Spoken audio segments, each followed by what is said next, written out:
Okay, ma'am, are you here? Yeah, I'm here only. Yeah, great. All right, so it's past 10:10. I think we do have like a good 8, 9 participants, 10 participants. So I think we can start with the webinar for now, and hopefully more participants will join it over time.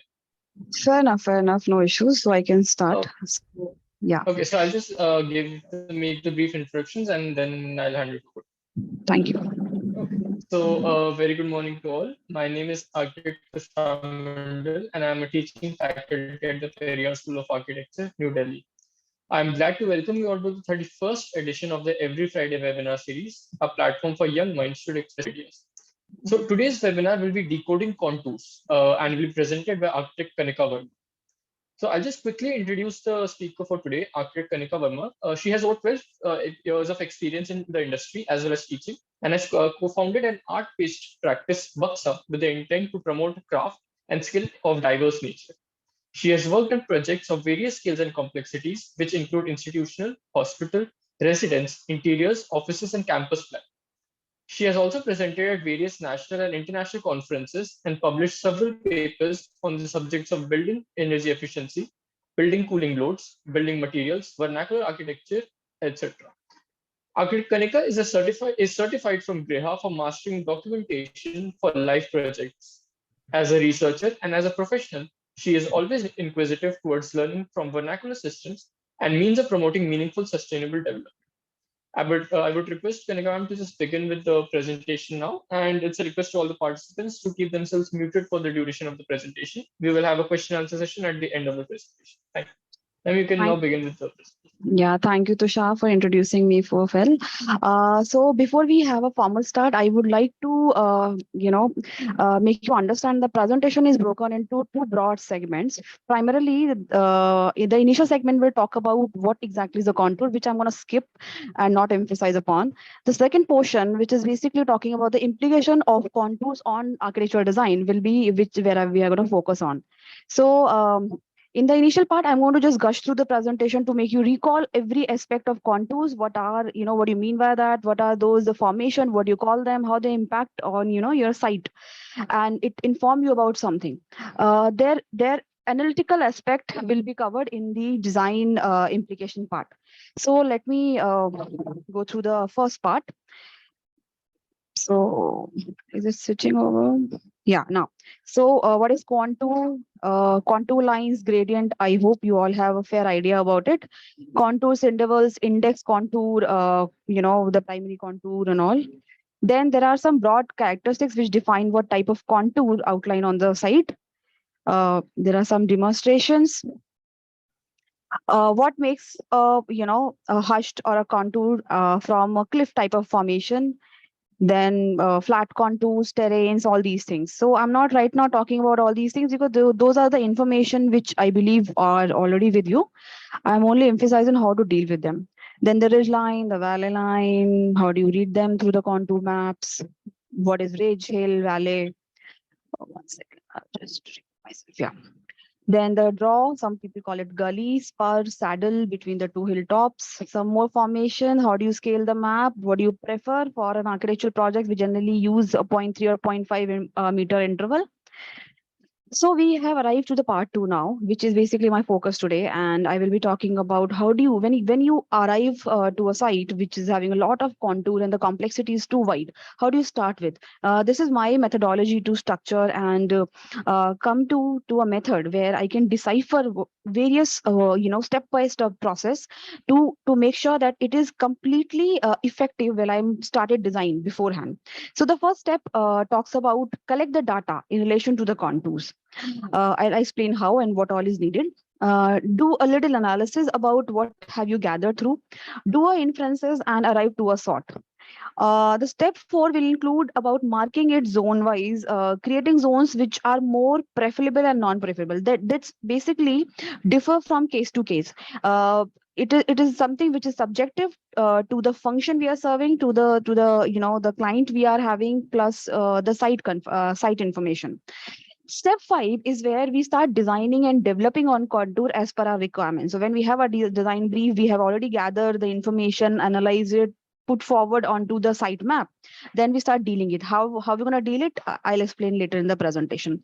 The sixth segment talks about the presentation, which is also very important, because you're right, your drawings has to be read in a certain way only to understand the the remodeling, the construction methods and the sites, everything. So the presentation is also one of the most critical aspect of the contour design. So let's move on. The first stage, which specifically talks about the data collection about the contours. It includes but the contour interval, highest and lowest points, valleys, ridges, and everything. I'll explain through the diagrams. So this is again, I'm marking the gradient, I'm pointing everything. It's basically the contour map you are arrived at. If there are more than one gradient, you need to know beforehand and cut the interval accordingly. The line has to be absolute, and the surface undulations has to be gathered only in relation to the conditions given. Then the angle of repose, which is very important, and you must learn beforehand that what type of soil condition you're dealing with, and the particulate natural thrust given upon the building has to be understood, knowing that what type of soil you are having. So the angle of repose is something which you can understand is the steepest vertical angle you achieve in relation to the horizontal band. So if you just naturally let the sand draw, the angle it can achieve, not gush through again, has to do with the angle of repose. It's also very important aspect. Another thing which you need to understand is the lowest and the highest point. It has a lot of implication which we'll cover later, but you need to mark it every highest and lowest point on your site.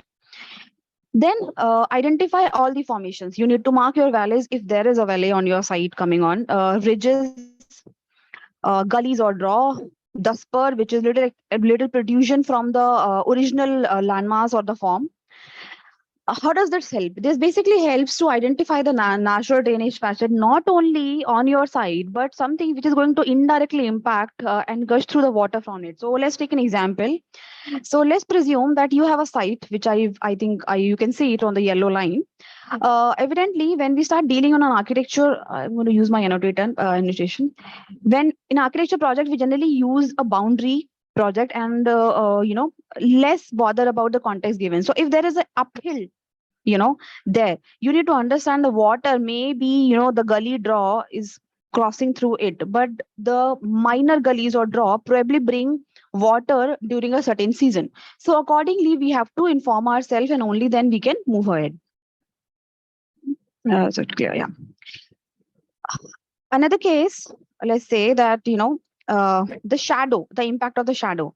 So hypothetically say that if your site is somewhere in the saddle between the two hilltop, the shadow casted because of its orientation probably going to impact the design and the windows and everything.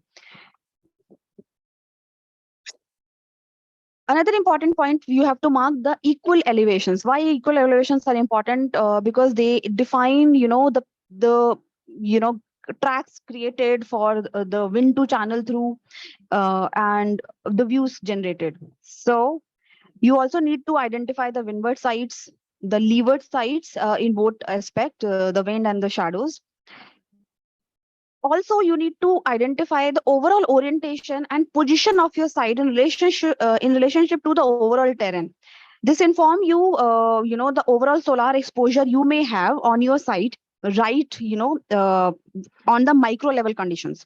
And if there are phenomena happening like a temperature inversion, which evidently happen in the valley areas, or any other topographical effect which you can gather by having a climatical analysis at a micro or a site level information. Plus you also need to know the soil erosion happening, or the areas which are not able to get any green cover. What is basically inform, it informs that the water is not stacking, there's not being hold there, and henceforth that whole parcel of land is having a barren kind of a terrain. It also informed about how the sun and the wind is moving in and about your site. So it just says the same. The second part, which we need to understand, is do a little analysis the data we have gathered through altitude wise information. We have to mark all these points on a terrain and generate these three dimensional graphical imagery for us to help us to start generating the rightful formation. Then the terrain wise information, what it says basically, anything which is there as on your site in and around the area is going to impact right there. So as I said, the shadow casted, the wind control it has, it may block the wind, it may channelize or gush through a wind through your site. It also provide views, or sometimes it's also block your access or the approach, depending on the case we are dealing.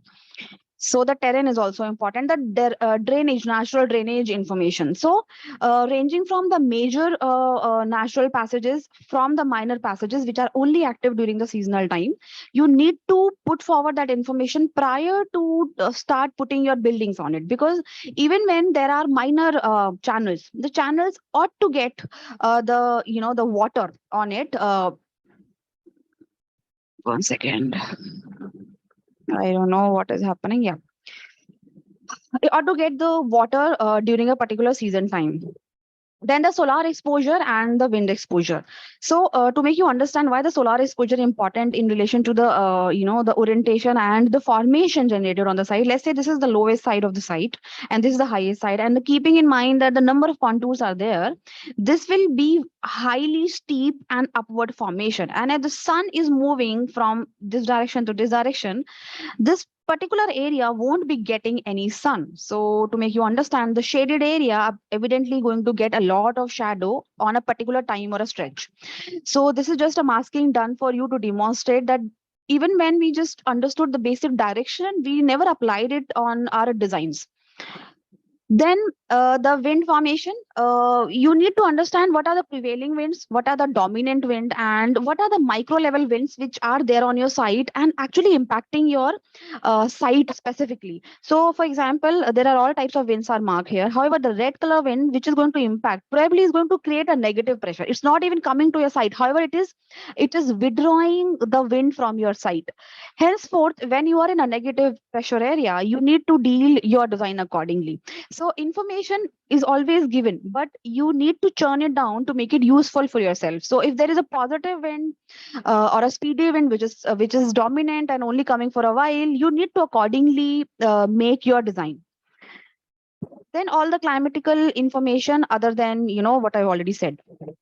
Let's talk about the stage 3, which is basically we have gathered data. Now we have to use this data in our favor. So as we said that there are sufficient strength, weakness, and threats of the site whenever there is a contours we are dealing with.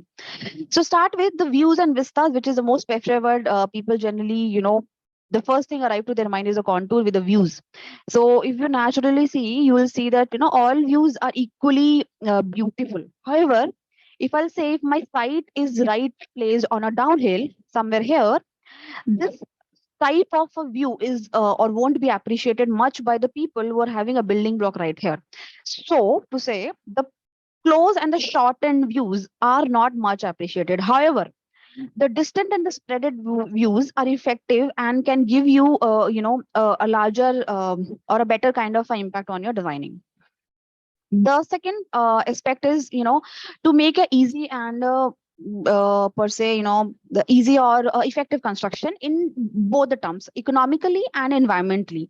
So selecting a rightful construction method, knowing what to cut, how to deal with the contour, everything is going to come and arrive to a solution which is going to impact a lot of money plus a lot of resources uh, consumed during that. So slope and side contour determine difficult and easy construction, economical viability, and the technique which may used to deal with that.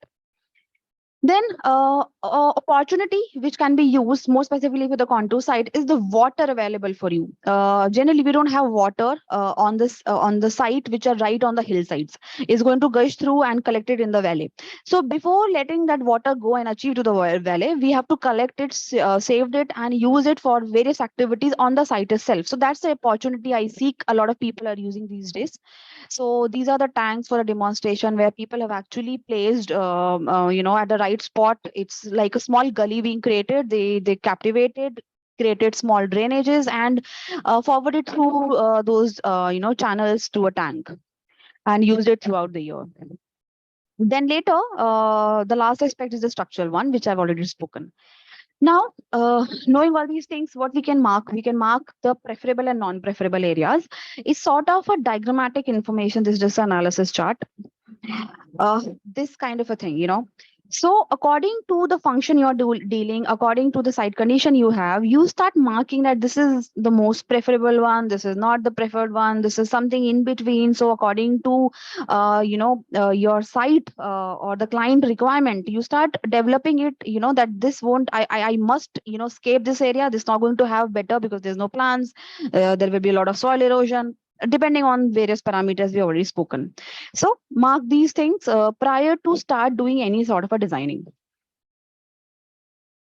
Similarly, this is all more detailed zoning diagram, which also inform you for your position of site overall hill, slope and site dimensions, which are also important, and it's also determine the areas where you must not construct upon. So again, this is preferable not to construct and to construct. The stage 5, where we need to talk about how to design on a contour site, is something I've mapped it through a mechanism where we have to understand how to remodel it, what to remodel it, how to design the roads and all these things. So let me explain it through. There are 3 broad ways you can construct upon a hillsides. The most and the simplest one which you can see is evidently the point load one, where the foundation is free from the structure. You have a standalone foundation going through the the steep sides, and it's already projected. It is not resting on the soil itself, so it is detached from the ground. The second type, which where you have created a terrace and a step kind of a formation, and you let that mass settle on different terraces from point 1 to point 2. The third aspect is going completely subterranean, where you have to have deal with the earth pressure from all 3 sides of the structure. So itself is demonstrated the the thrust created on the side. In the second aspect, where you are resting on the terraces, you are just creating the getting the thrust from the underside on the sideways, which is going to push through, and using the retaining wall, which we can deal with. And this is the point load, the most trickiest and money consumptive method, which we must avoid, or probably we can use to go for a hybrid method. So what can we do when we know that we have a lot of contours on our site, and how we have to go about it? So first of all, identify an appropriate method of construction. You need to say, probably only one type of method does not work for us. Combination of 2 3 more than that probably going to work for you. Plus, on top of it, if needed, you need to change the or modify the contour profile. You must do, keeping in mind that it should be minimum, and it should be very effective to get the maximum space for a lot of activities for your site. So what can be the contour treatment? To start with, you must not place any building perpendicular cutting through the contours. This should not be the way.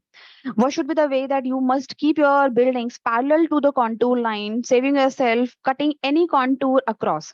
So comparing this building form to this building form, you must understand this cutting through 1 2 3 contour, keeping in mind that the contour may range from 1 meter to 5 meter. Its implication on design from side thrust will be large on contrary to this one. So money plus the complexity of the construction itself. Again, another method where you have a very limited and the slim side happen.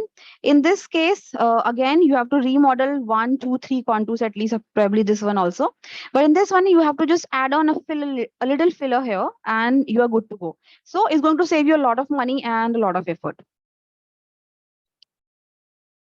The another part, which again is talk about the earth, so accordingly choose your masses. You can also split your mass and put forward that mass on the higher side, or distribute it on the land wherever it is possible. So try to minimize the cut and the fill, because wherever you cut and the fill is going to impact the compactness of the soil and overall strength of the foundation. So do a little volumetric analysis. Whatever you're cutting, whatever you're feeling has to be substantiated. Similarly, some examples. Now, the importance of retaining wall. Wherever you cut, wherever you reshape the contours, you need to hold the soil back. Even when it's a very small portion of it, the retaining wall has to come and hold that thrust right there. Otherwise, as I said, the soil has a tendency to go back to its angle of repose and reshape to its natural formation, which is basically the natural phenomena of any particulate of a soil. So, what can be the three basic methods to make construction? First of all, try to achieve the natural formation of it, and start placing small plants and the rooted trees, which can hold back the formation created. The second one, which you have must have seen everywhere, wherever you go to the hill station, on the side blocks there are large boulders being kept under the cross meshes, the metal meshes, where they are being hold back with these horizontal members which are tucked in inside the soil. The last method is where you actually generate non-permeable RCC wall. It may be with the block, or maybe a homogeneous concrete wall, where you hold it and take the thrust upon. It's a direct method, straight applied. In all the cases, what is required is to collect the water which is coming through from the soil, from coming from the uphill side, and let it go through separate passage. If the water is coming to the weep holes, it must collected and drain off from your site. So you can see, if the water is coming through, there is a little space created, though we are not utilizing it, that gully created is there to drain out the water collected, must not impact the wall and the foundation from here. So the treatment has to be well considered before. Wherever there are roads, and you must say, the road can be facing the water, parallel to it, perpendicular, or one sided ways or sideways. In all the cases, as I said, you need to create a channel which can let the water go. So in this cases, you can see that the curb stone are broke and the passage has been given for the water to go, otherwise start damaging your roads. Similarly, when the water is gushing through on the sideways, the curbstones are broken for either side and let the water go from uh, from equal intervals, or at least from some distances. Similarly, when there are sideways, one sufficient gullies has been given. So accordingly, you plan out the passages for the water to go through. So in many times you must see, if the road has been travel through upward, and there's a culvert created for the water to go beneath the road. So there are various methods, but you must consider and talk about it in your design. Then, if there are roads which you need to design, first of all, if there are major curves, don't try to negotiate and make them straight. Let go about those natural grades. It's always helpful to negotiate and drive through those sites. Never try to reach out to a straight road, going from one gradient to another gradient, or one contour interval to another contour, trying to negotiate a very high gradient at one go. This is almost impossible to do it, because first of all, you're going to travel through a very steep slope, and second of all, it is not going to work through cutting these many contours at once, going to create a lot of thrust on the road, and evidently is going to make a lot of landslide on the possible sideways. These extra shoulders, wherever there are very minor turns being given, don't try to make them straight. This is also helpful, because these are the natural smaller passages which you can see probably receiving water, or the wind is channelizing through. Don't try to straighten them, let them be, because these extra shoulders are much needed whenever you want to halt on the road, whenever you are having or facing any difficulty, or anything. So there are various uh, these on-site negotiations which are helpful to get, and these undulation of the slopes through the roadscapes are much necessary. on contrary to what I said, that you must design along the road formation, the connector load are to be as short and as practical, because these are the passages which are connecting the building blocks to you. So for example, these ones which are right now perpendicular, not this one particularly, but these are the perpendicular to your natural terrain. So what we have done, we have tried to first of all kept the building block as close as possible, keeping in mind all the functions, plus the the extension has to be terminated onto a specific plinth, which and let the person go onto the building block itself. I'll explain it how we generally design it. Again, the form and masses, we must avoid any large gables projecting out towards the downhill side. First of all, whenever the wind has a tendency to remove it, is going to create a negative pressure, and this whole will the whole projection will just get out and open up the building block. In this case, when the wind will probably cause through, is going to topple it down. So formation has to be tucked in, well spreaded, and it must respect the natural formation of the hill.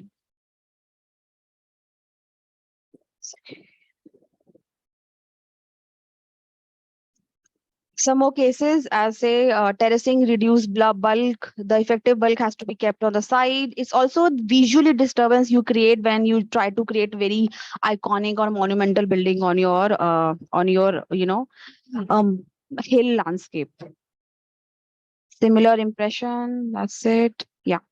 Now, how to remodel it? The first important thing is that we must not have any building block or cutting any contour line. It should be reshaped and remodeled to make sure that it fall in place to its original formation.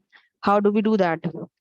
There are three methods: by cutting, by filling, or by combining the both, by cutting and filling. So by cutting, what does it help? Whenever you cut original soil mass, it is the piece you arrived at is stable enough to hold the building block. It is it's something which provide you resource to construct using that soil. Plus it's give you a significant foundation which is compacted enough to hold you, in comparison to filling, which is a little add on to the site. The compactness is something you'll never achieve equivalent to the earth you have. So the tendency of to make it as compact as to the site itself is almost impossible, and the cost of transporting that additional earth from some other site to your own site is going to cost a lot to you. So what we choose generally a combination of both. We cut some and we fill some, because then in that case we don't have to bring anything from outside. So the area cut can be equivalent to area fill, or probably the area of cut can be significant, where we can use that soil to develop our building blocks itself. So it can be converted into a resource for us. So how do we go about it? We generally choose to go for the middle contour to cut and fill through it. So the line which the level we want to cut upon and the one we achieve is basically a level which is to be cut above and a level which is to be filled below. The middle one where we have to achieve through. The new contour line must merge into the existing contour line, so no line should be left or should be left unfinished. So there has to be go back to his original formation and complete the loop. As I said that this is the original one, the reshaped one, that after the building block has been kept. These are reshaped one, where they are giving, though they are very extremely and creating a steepy slope, but they are to be remodeled. Then how to design on the contour? It's a case taken from the site already designed using the contours. So in case of road, and whenever we have to develop our roads, first of all, we must let every space being reached by a road not try to perimeter the whole site using some roads. So try to reach wherever there are buildings and there are essential for you to take over. Try to give some passages and culminate them into little extension or a plinth area. and you need to know at what particular position you need to give the access, because your point of arrival may not fall in alignment with the plinth extended from your site. I'll explain it what I'm exactly saying, because this point of elevation is different from this point of elevation. Henceforth, this is more closer to the plinth given to the building. That is why the access point is given here, not here. So accordingly, you need to understand that what point should be reached, and from where we have to give the access to. Then road length and turning and slope calculation has to be well considered beforehand. Wherever we have a end condition, the road culminate or gets over, we need to have a significant cul-de-sac made for a 360 turn, so that the vehicle can come back from the same route. And don't try to make a perimeter channel, because you don't want to spoil this eco-sensitive sites by giving a lot of all these kind of uh, paved roads or hardscape roads.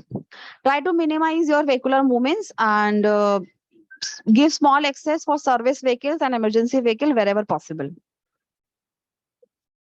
So normal grading method is something between the two extreme, with roads climbing gently to as the quickest trip with less effort. So this is only through the calculation you can arrive. In case of a steeper slope, you may have to take another round by reaching it here. So depending on your method, depending on your the steep positions and your arrival, you accordingly design.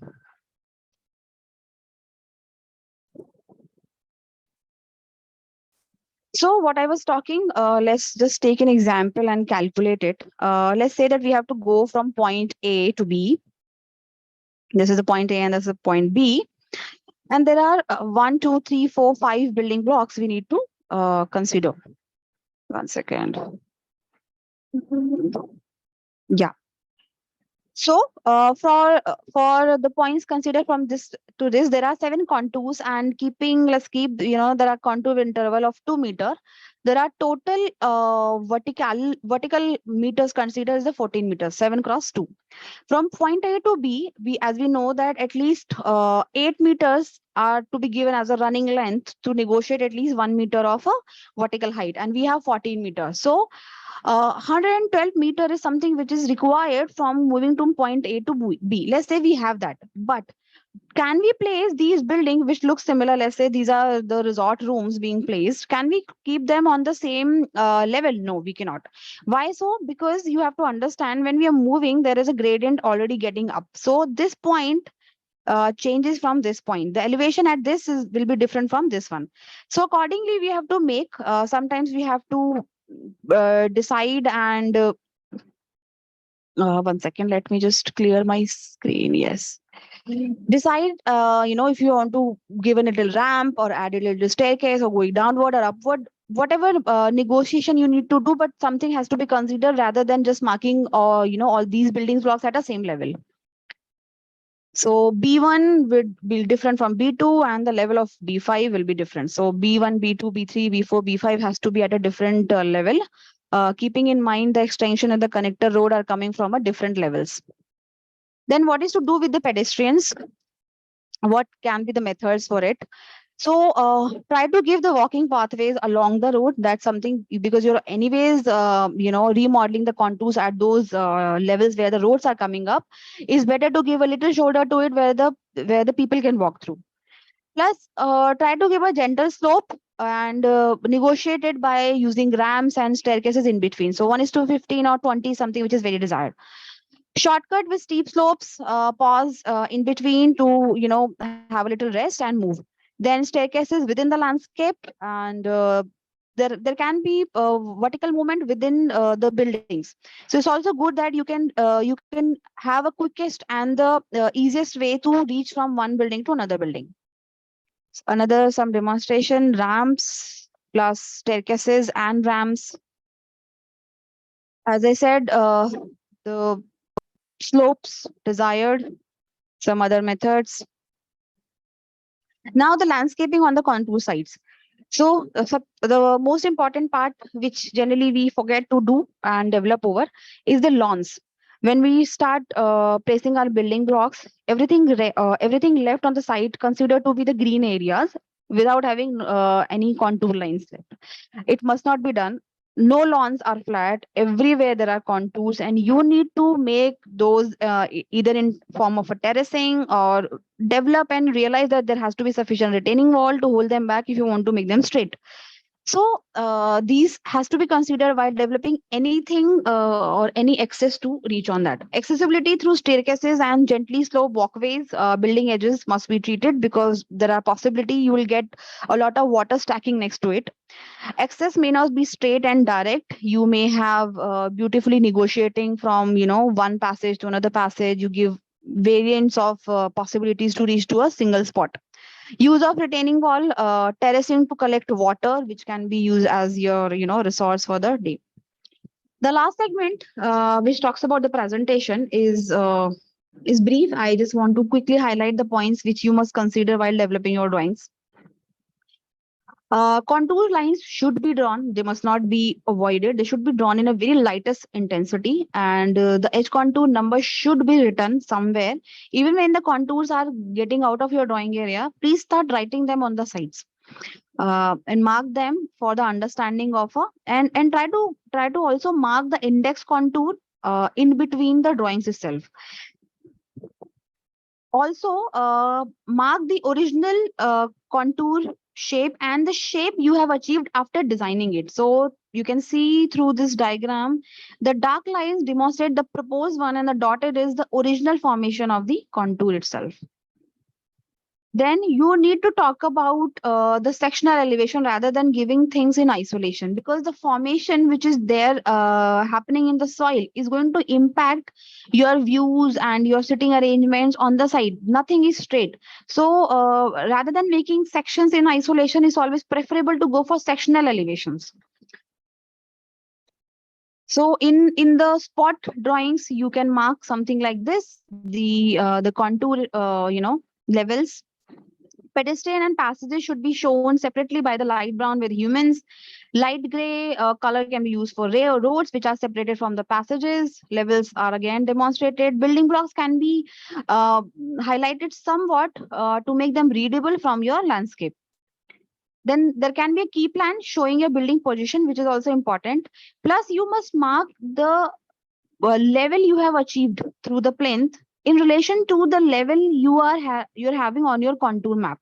So on this contour line, you understand 22-meter onwards, we are reaching at 21-meter. There is only 1 meter grace. Uh, it has to be on a 21-meter, which is right now not written or mentioned. Then accordingly, you design it. You cannot have these two things designed separately.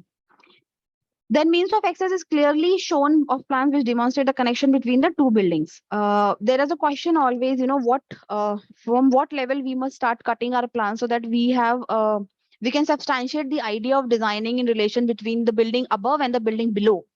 So choose to cut through the building which is right in the center and try to to draw if there is a direct connection between the two. There is a road which is touching and going on the building inside, or there are ramps.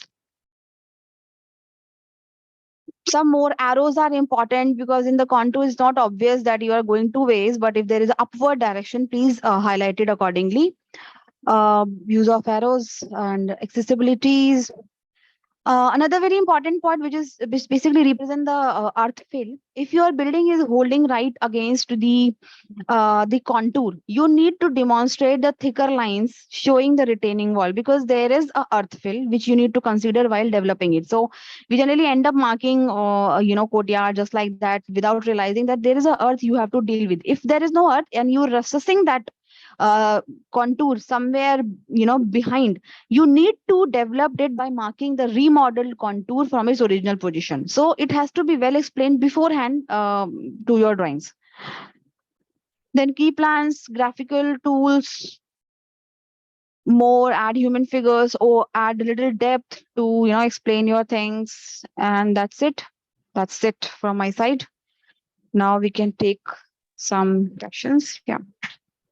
Thank you so much, ma'am. I think it was a very, very well explained presentation. You explained a concept that is usually very difficult to grasp for students in a very step-by-step manner. So I thank you for that. I am actually I So am apologizing for the viewers who were there. I was actually gushing through the presentation. This presentation was to deliver in 2 hours time. I've already done it I see, I for see. my own students. I just Yeah. squeezed down everything and tried to just make a point. Yeah, go on. So the floor is now open for questions. Participants can either unmute themselves and ask, or they can just put their questions in the chat box, whichever they're more comfortable with. But in the meantime, I would like to introduce architect Prakriti Mehta, who is also the mentor of our school. Ma'am, if you could just say a few words and give your comments about the topic itself. Prakriti ma'am.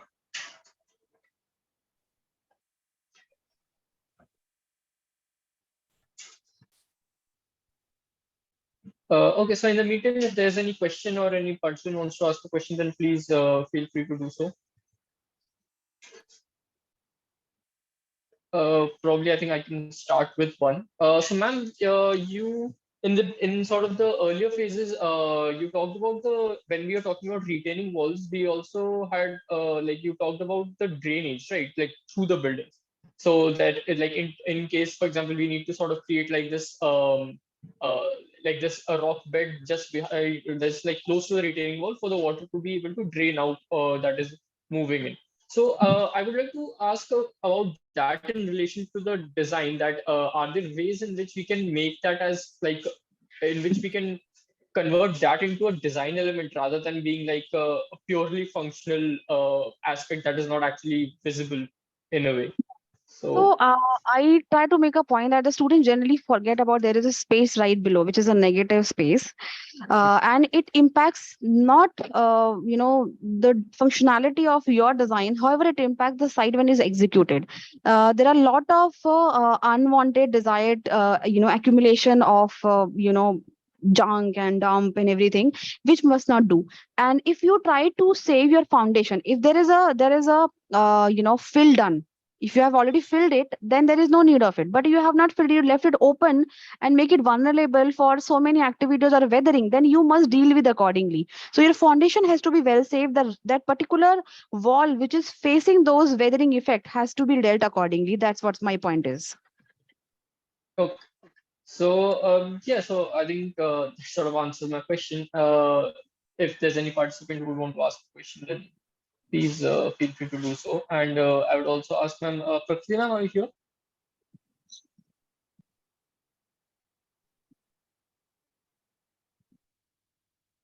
She seems to probably be occupied with something, so It's I think okay. that's fine.